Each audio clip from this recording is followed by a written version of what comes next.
परमात्मने नमः। प्रिय बंधुओं, नमस्कार। श्रीमद् भगवद गीता के अध्याय 8 के श्लोक संख्या 11 से 20 तक में भगवान श्री कृष्ण ने अर्जुन को बताया है कि योगी जन अपने मन और इंद्रियों को संयम सहित बाह्य विषय भोगों के प्रति आकर्षण से रोकते हुए अपने प्राणों को मस्तिष्क के मध्य लाकर स्थिर करते हुए किसी अन्य का चिंतन ना करते हुए ओम अक्षर का निरंतर उच्चारण और भगवान का स्मरण करते हुए देह का त्याग करते हैं, वे परम गति को प्राप्त करते हैं।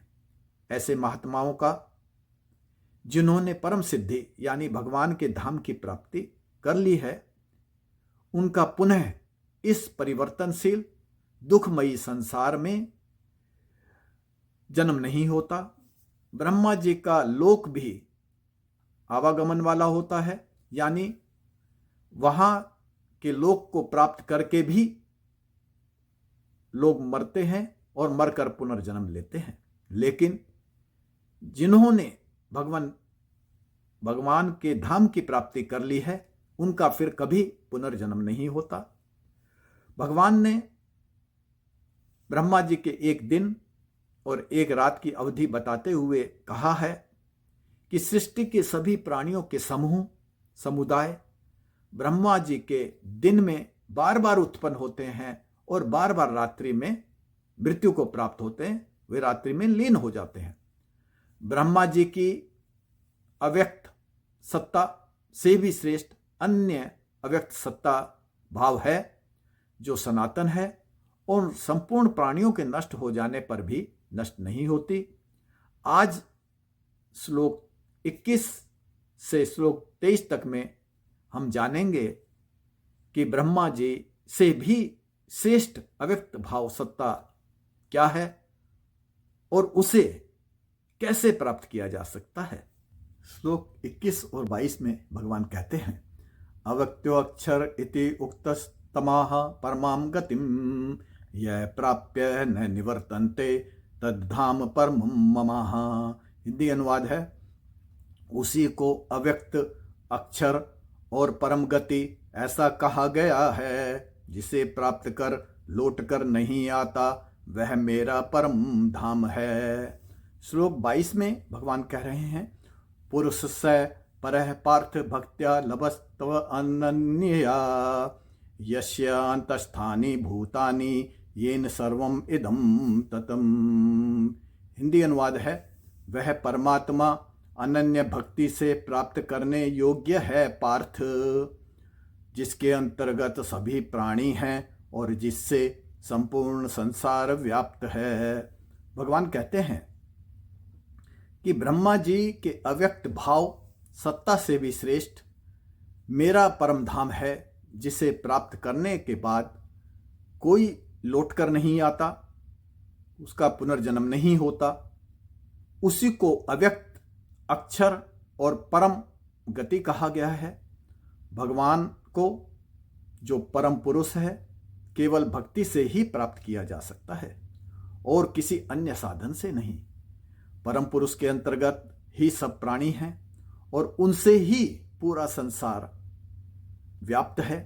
भगवान श्री कृष्ण ने श्लोक 21 में यह कहते हुए कि उनके धाम को प्राप्त कर कोई लौटकर नहीं आता, इंगित किया है कि श्री कृष्ण ही वह परम पुरुष हैं जो अक्षर हैं यानी अविनाशी हैं और अव्यक्त ब्रह्मा जी से भी श्रेष्ठ अव्यक्त सत्ता हैं। श्लोक 23 में भगवान कह रहे हैं, यत्र काले त्वन्नावृतिम आवृतिम चैव योगिना प्रियाता यान्ति तम कालम वक्ष्यामि भरत ऋषभ। हिंदी अनुवाद है, पर जिस काल में योगी लौटकर नहीं आते और आते भी हैं, देह त्याग कर जाते हैं, उस काल के बारे में कहूँगा हे भरत ऋषभ। भगवान अर्जुन को बताने जा रहे हैं कि किस समय देह का त्याग करने से योगी लौटकर नहीं आते, यानी उनका पुनर्जन्म नहीं होता, और किस काल में देह का त्याग करने से वे मृत्यु लोक में पुनर्जन्म प्राप्त करते हैं। श्लोक 24 में भगवान कहते हैं, अग्निर ज्योतिरअह शुक्लः क्षणमासा उत्तरायणम तत्र प्रियाता गच्छन्ते ब्रह्म ब्रह्मविदो जना। हिंदी अनुवाद है, अग्नि दिवस शुक्ल पक्ष के प्रकाश उत्तरायण के 6 मास में देह त्याग कर गए ब्रह्मवेता लोग ब्रह्म को प्राप्त हो जाते हैं। भगवान कहते हैं कि ब्रह्म को जानने वाले लोग जब उत्तरायण के 6 महीनों के शुक्ल पक्ष में रात्रि के अग्नि जैसे प्रकाश या दिन के प्रकाश में अपनी देह का त्याग करते हैं तो वे ब्रह्म को प्राप्त कर लेते हैं। श्लोक 25 में भगवान कहते हैं, धूमो रात्रि तथा कृष्ण षण्मासा दक्षिणायनम तत्र चांद्रमसम ज्योतिर्योगी प्राप्य निवर्तते। हिंदी अनुवाद है, रात्रि तथा कृष्ण पक्ष के अंधकार दक्षिणायन के 6 मास में देह छोड़कर गया योगी चंद्र ज्योति प्राप्त कर लौट आता है। भगवान कह रहे हैं कि दक्षिणायन के 6 महीनों के कृष्ण पक्ष की रात्रि के अंधकार में देह त्याग करके गया योगी चंद्र ज्योति प्राप्त करके यानी चंद्रमा के लोक में अपने पुण्य कर्मों शुभ कर्मों का भोग करके वापस मृत्यु लोक में लौट आता है। श्लोक 26, शुक्ल कृष्णे गति ही एते जगता शाश्वते मते एकिया याते या अनावर्तिम अन्य या आवर्तते पुनः। हिंदी अनुवाद है, शुक्ल और कृष्ण 2 गतियां इस जगत में मानी गई हैं अनादि काल से। एक गति में जाने वाला लौटता नहीं और दूसरी गति वाला लौटता है फिर से। भगवान कह रहे हैं, संसार में अनादि काल से ही शुक्ल यानी प्रकाश और कृष्ण यानी अंधकार 2 प्रकार की गतियां मार्ग जीव के प्रस्थान के लिए मानी गई हैं। इन गतियों से जीव प्रस्थान करता है।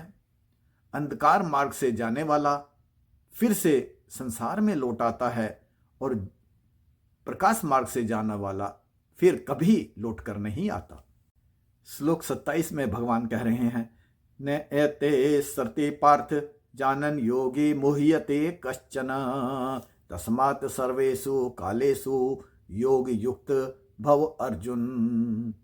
हिंदी अनुवाद है, इन मार्गों को जानने वाला कभी मोहित नहीं होता पार्थ, इसलिए सभी काल में योग से युक्त होकर रहो अर्जुन।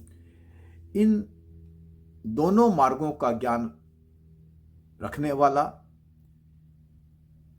यह जानता है कि देह त्याग के बाद उसकी गति प्रकाश मार्ग से किस प्रकार संभव है, इसलिए वह मोहित नहीं होता और सांसारिक विषयों भोगों में आसक्त न होते हुए अपने नियत स्वाभाविक कर्मों को निष्काम भाव से करते हुए भगवान की भक्ति करता है, भगवान का नित्य स्मरण करता है। इससे भगवान के कथन के अनुसार उसे देह त्याग के बाद भगवत धाम की प्राप्ति होती है, भगवान प्राप्त होते हैं, जहां से फिर वह कभी लौट कर नहीं आता। उसकी यह गति शुक्ल यानी प्रकाश मार्ग से ही होती है। इसलिए भगवान अर्जुन से सभी काल में हर समय योग से युक्त होकर रहने को कह रहे हैं। श्लोक 28 में भगवान कहते हैं, वेदेषु यज्ञेषु तपसु च एव दानेषु यत् पुण्य फलम प्रतिष्ठितम अत्येते तत् सर्वमिदं विदित्वा योगी परम स्थानम उपेति चाद्यम। हिंदी अनुवाद है, वेदों में, यज्ञों में, तपों में, दान कर्मों में जो भी पुण्य कर्म कहे गए हैं, पार करता है उन सबको जानकर योगी, और पाता है परम आदि स्थान। योगी यह जानता है कि वेद अनुसार कर्म करने, यज्ञ, तप और दान जैसे कर्म करने का फल पुण्य रूप में प्राप्त होता है, जो अनित्य होता है और शुभ लाभ देकर नष्ट हो जाता है। पुण्य और पाप कर्म शुभ और अशुभ फल के रूप में सुख, दुख, लाभ, हानि, जय, पराजय आदि देकर नष्ट हो जाते हैं। लेकिन भगवान की भक्ति करना ही एक ऐसा कर्म है जो फल के रूप में भगवान की प्राप्ति करा देता है और उनके धाम को पहुंचा देता है। इसलिए योगी शुभ श्रेष्ठ कर्मों को निष्काम भाव से समाज की सेवा के लिए और अपने आचरण से समाज को सीख देने के लिए करते हैं, ना कि उन शुभ लाभ, उस सब कर्मों का लाभ प्राप्त करने के लिए। उन्हें तो केवल भगवान ही चाहिए, जो भक्ति से ही प्राप्त होते हैं। इसलिए योगी शुभ कर्मों से पुण्य फल की आकांक्षा भी नहीं करते हैं। पुण्य कर्मों से प्राप्त फल का त्याग करते हुए वे उसे समाज, जीव की सेवा में ही लगा देते हैं, भगवान के चरणों में ही अर्पण कर देते हैं। इसके साथ ही अध्याय 8 का समापन होता है। फिर मिलेंगे अध्याय 9 पर अगले वीडियो को लेकर। मेरा उन सभी बंधुओं से जिन्होंने चैनल को अभी तक सब्सक्राइब नहीं किया है, प्रेम पूर्वक निवेदन है कि कृपया वीडियो के आखिर में दिखाई देने वाले चैनल के चिन्ह, लोगो जो सालासर बालाजी के मुखार बिंद के रूप में आएगा, उसे टच करके चैनल को सब्सक्राइब कर दें। आप वीडियो के नीचे दिखाई दे रहे सब्सक्राइब बटन और घंटी के निशान को टच करके भी चैनल को सब्सक्राइब कर सकते हैं।